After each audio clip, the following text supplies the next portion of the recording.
नमस्कार।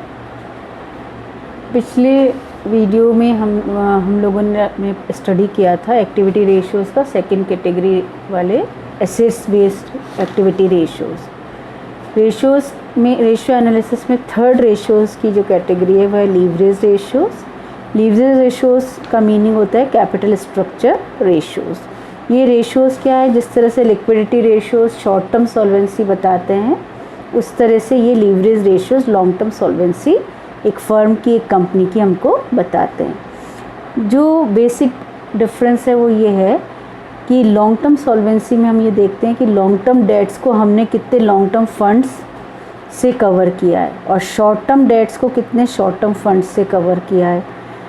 यही इसका एक प्रिंसिपल है कि शॉर्ट टर्म डेट्स को शॉर्ट टर्म फंड्स से, लॉन्ग टर्म डेट्स को लॉन्ग टर्म फंड्स से हमको पूरा करना चाहिए। इन रेशियोज़ को हम कवरेज रेशियोज़ भी कहते हैं। कवरेज रेशियो का मीनिंग है कि कितने फंड्स या फिक्स एसेट्स के थ्रू हम लॉन्ग टर्म डेट्स को कवर करते हैं।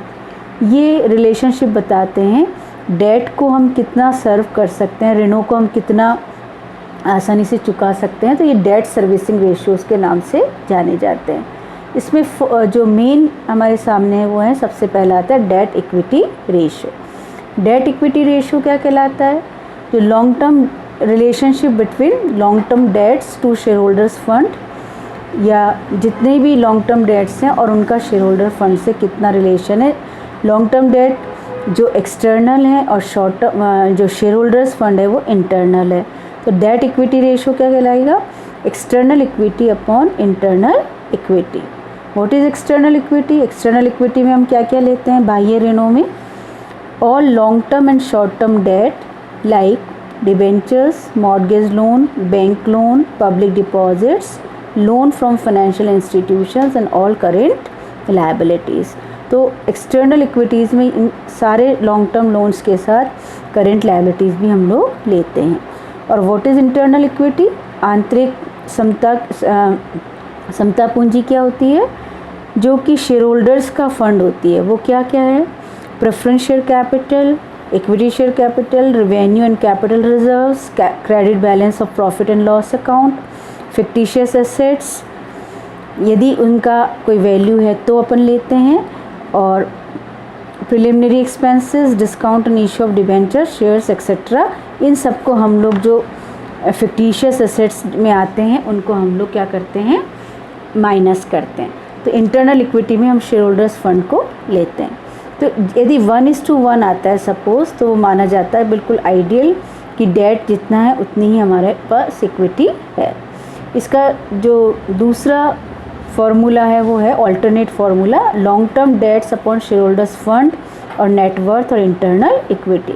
लॉन्ग टर्म लोन में हम लोग loan from bank, IDBI, mortgage loan, debentures, long term loans को हम लोग शामिल करते हैं और शॉर्ट टर्म लोन को इसमें शामिल नहीं करते हैं। तो ऑल्टरनेट फार्मूला भी इसका हमारे सामने डेट इक्विटी रेशियो। एक एग्जांपल हमारे सामने है किसी कंपनी का, 11% preference shares 1 lakh, equity share capital 2 lakh, share premium 20,000, capital reserve 30,000, profit and loss account 50,000, 12% mortgage loan 1,20,000, unsecured loans 80,000, sundry creditors 25,000, bills payables 20,000, provision for taxation 30,000, underwriting commission 10,000, proposed dividend 20,000। अब इसमें हमको निकालना है डेट इक्विटी रेशियो। तो सबसे पहले तो हम एक्सटर्नल इक्विटीज़ लेंगे। एक्सटर्नल में क्या क्या आता है देखिए, 1,20,000 तो मॉर्गेज लोन है, 80,000 आपका अनसिक्योर्ड लोन्स है, क्रेडिटर्स 25,000 है, बिल्स पेबल्स 20,000 है, प्रोविज़न फॉर टैक्सेशन 30,000 है, अंडरराइटिंग कमीशन वो इसमें हम नहीं लेंगे, प्रपोज डिविडेंड है 20,000। तो ये सारी एक्सटर्नल इक्विटी आती है 2,95,000। इंटरनल इक्विटी में क्या लेंगे? Preference share capital plus equity share capital plus share premium plus capital reserve plus profit and loss account minus क्या करेंगे, इसमें जो फिक्टिशियस एसेट्स है अंडरराइटिंग कमीशन का, वो 10,000 माइनस करेंगे। तो डेट इक्विटी रेशियो क्या आता है, long term dates upon share holders fund. और फर्स्ट जो फार्मूला उसमें तो हमारे पास है 2,95,000 डिवाइडेड बाय 3,90,000, 0.76:1। और केवल लॉन्ग टर्म डेट्स को अपन लेते हैं तो उसमें हमारे पास केवल लॉन्ग टर्म डेट्स में लॉन्ग टर्म लोन्स में अपने पास 1,20,000 का तो मॉर्गेज लोन है और अनसिक्योर्ड लोन से 80,000, तो दोनों मिलके हो गए 2 lakhs। और शेयर होल्डर्स फंड हमारे पास है 3,90,000, 2 lakhs divided by 3,90,000 that is equals to 0.51:1। ये हमारा डेट इक्विटी रेशियो है।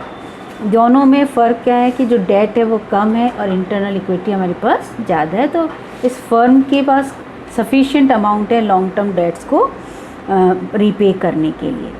सेकंड रेशियो हमारे पास आता है प्रोप्राइटरी रेशियो। प्रोप्राइटरी यानी जो मालिक हैं कंपनी के, जो प्रोप्राइटर्स हैं, उनका रेशियो।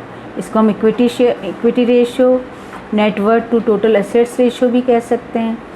ये इसका फॉर्मूला देखिए, प्रोप्राइटर्स फंड और share holders fund divided by total assets.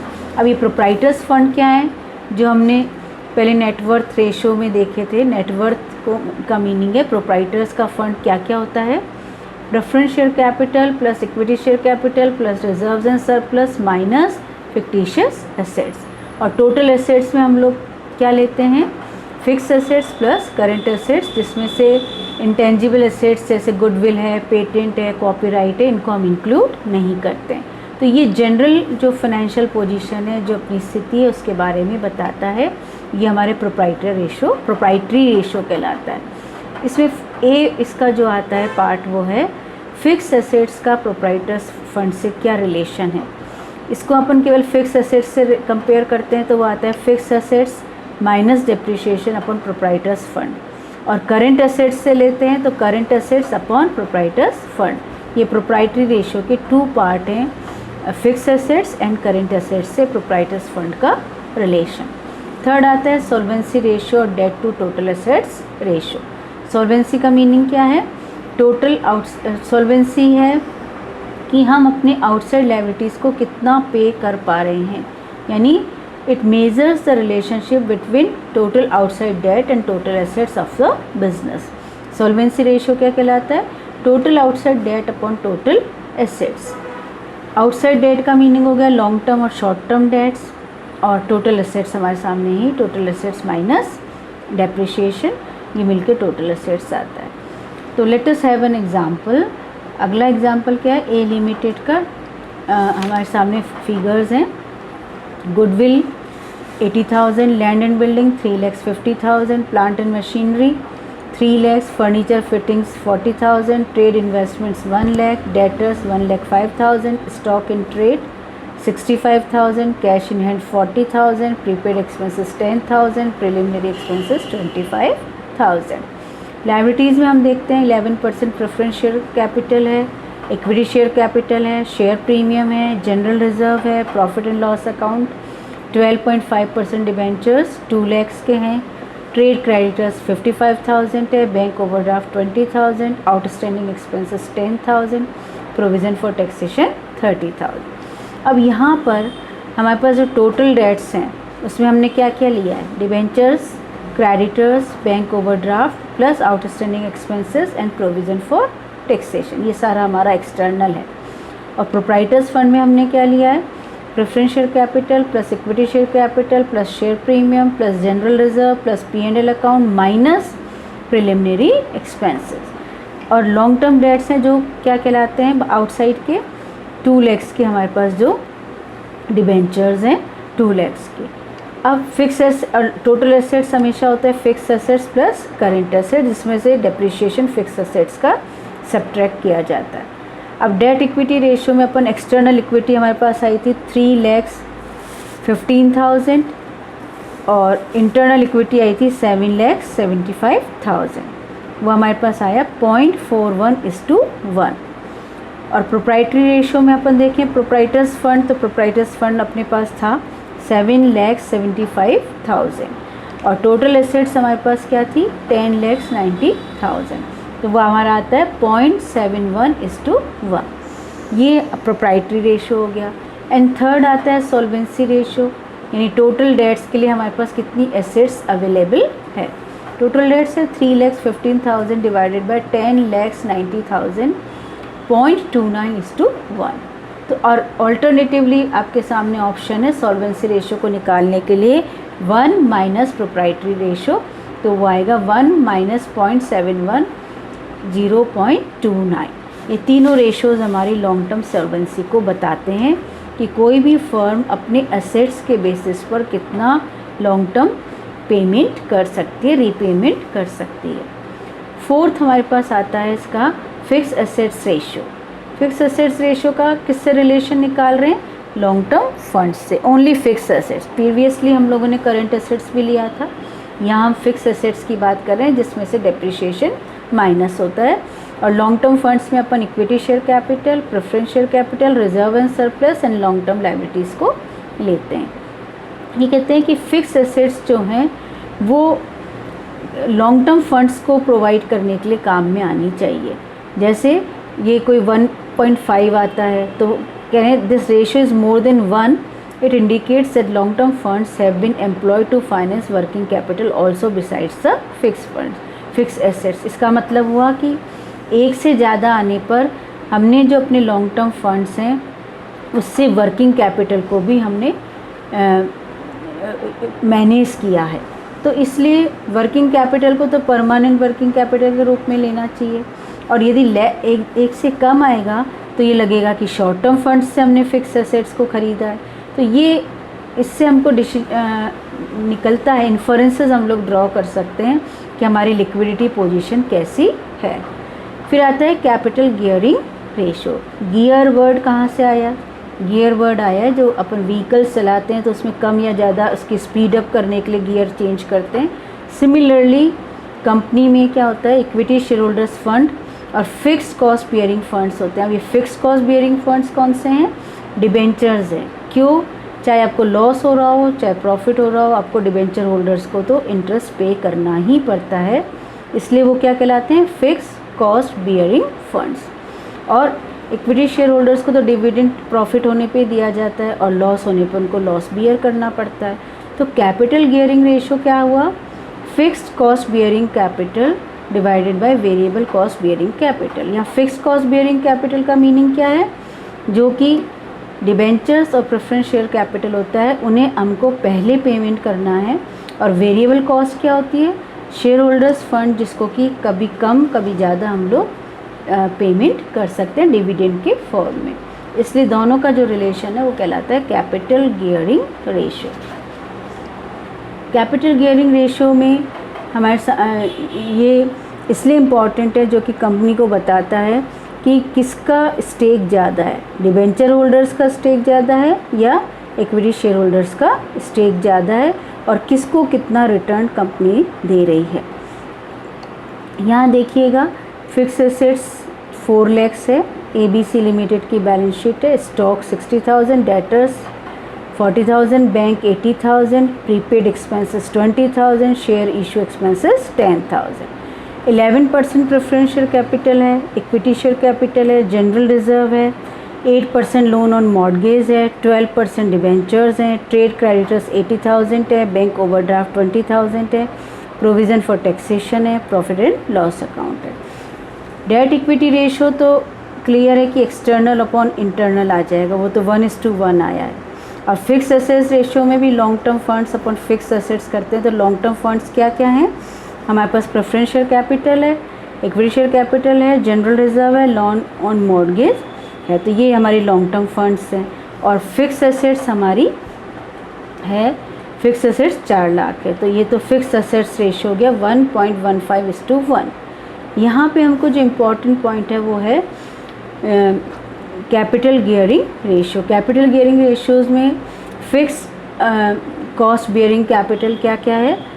Preference share capital plus lone on mortgage plus debentures, ये तीनों मिलकर के कितने हो गए? 1 lakh plus 90,000 plus 70,000, 2,60,000। Variable cost bearing capital क्या है कि जिसमें हम लोग के पास है इक्विटी शेयर कैपिटल और general reserve, P&L account minus share issue expenses. Share issue expenses इसमें हमको दे रखा है शेयर इशू 10,000, तो ये हम इसमें से माइनस करते हैं। तो वेरिएबल कॉस्ट बेयरिंग कैपिटल आ गई, वो 2 लाख आ गई।